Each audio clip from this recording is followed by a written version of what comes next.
अस्सलाम अलैकुम आज बनावो अस पनीर टिक्का तो अमिच फरमाइश कर्मज डॉक्टर परवेज सोबन यम जन पुलवामी रोजान मे तम दोस्त वमे परवेज सोबस इन अजिक यम पनीर टिक्का पसंद तो बाकी सारे टीन यम पसंद तो पक्यो करो जल्दी जल्दी शुरू मेन्यू यह शीशु बान तो यथ मज त्रो जाम दो कवल तो अमे पत त्रो रुहन पेस्ट चमच मे वखलस मज रुहन दोगमुत तम त्रे मे 2 चमच बे त्रो वजल मर्चवांगन पाउडर 1 चमच बे त्रो गरम मसाला पाउडर 1 चमच बे त्रो लेदर चमच और बे त्रो पनीर टिक्का मसाला 1 चमच बे त्रो दानवल पाउडर 1 चमच तो बादान पाउडर 1 चमच यम सारी मसाला ऊड़ त्रित यह त्रो बह नून चमच उड़ तो अमे पत त्रो यह जावेन यह मे 1 चमच जावेन निमुत अ दिम बह अत मुर तो यह त्रो ऊड़ तो अमे पत त्रो मर्च पाउडर 1 चमच बे त्रो ये मीठ हच मुरित अत सी तो त्रोस यह पाउडर ऊड़ तो अमे पत त्रो शोंठ पाउडर 1 चमच तो बे मे गंड 2 निकरमित इत कन ये अत मे खंज करम तो यम त्रा ऊड़ बे मे यह शिमला मिर्च यह मे सब्ज शिमला मिर्च निमुत तो ब्या वजल शिमला मिर्च निमुत अत कर मे ये खंज तो यह त्रो मे अत मज बे मे यह 1-2 लकट लकट वांगन निमित यह कर मे गोल गोल पीस तम त्रो अत ऊड़ तो बे यह चामन पाव मे अनम बाजार तो ये बनावो लकट लकट क्यूब तो यम त्रो ये मसाला सती तो अमे पत रलावन यह सही पे यह सही पे रलन यह सोरे मसाला ये सब्जी सत रल तो बे चामन सत रल अगर तुम टमाटर छो पसंद तो हेकू टमाटर खंज ते कन गोल गोल टित ये सत रल तो यह सोरे असल पे रल मे ताई मज थोमुत यह तिल ग्राउंड गरमत तो यह त्रा बह तोत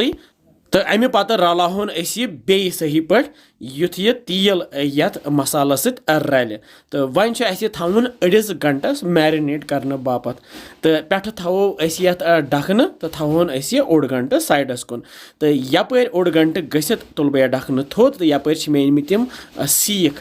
त्रू तो गोत बरो यम सब्जी यम शिमला मिर्च सत तो अमे पत बरहोस यह चामन क्यूब तो अमे पत त्रोहस बे ब्या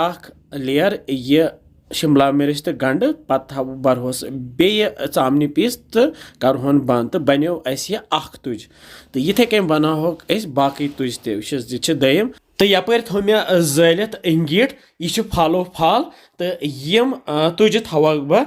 ये इंगीट पे तो यम अजिक पनीर टिक्का बनाहोक इंगीट पे अमूमन यम ज्यादा पहम बनाने तोंदरस मज मगर तोंदर वन कहें मगर यह इंगीट करहोन तोंदर बदल इस्तेमाल तो शाम तुन गसन तो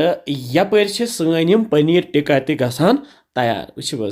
जबरदस्त मज गसान तो वमेद परवेज सोबस इन पनीर टिक्का पसंद तो कुन सात करो तमिस घर दावत तो खान पनीर टिक्का तो वमेद तुह तीनो जरूर पसंद तो पनीर टिक्का तैयार गसान तो अत हवा दिन जरूरत कम गसान वार वार पाने तैयार अत लगे 1 घंटे खंड तो तैयार सन अजिक पनीर टिक्का तो हाबिल सोब मे पलजान पनीर टिक्का बनावनस मज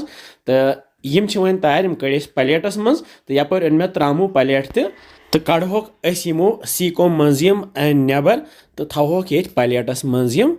जमा कर कि जबरदस्त पनीर टिक्का बने यपर अन मे ल्योम उड़ तो यह चढ़ोन ये पे तो यह चोक चोक गसान पसंद तो बे मे यह डून चटन तैयार कर्म तो यह खेमोन अथ सी तो जबरदस्त करो बिस्मिल्लाह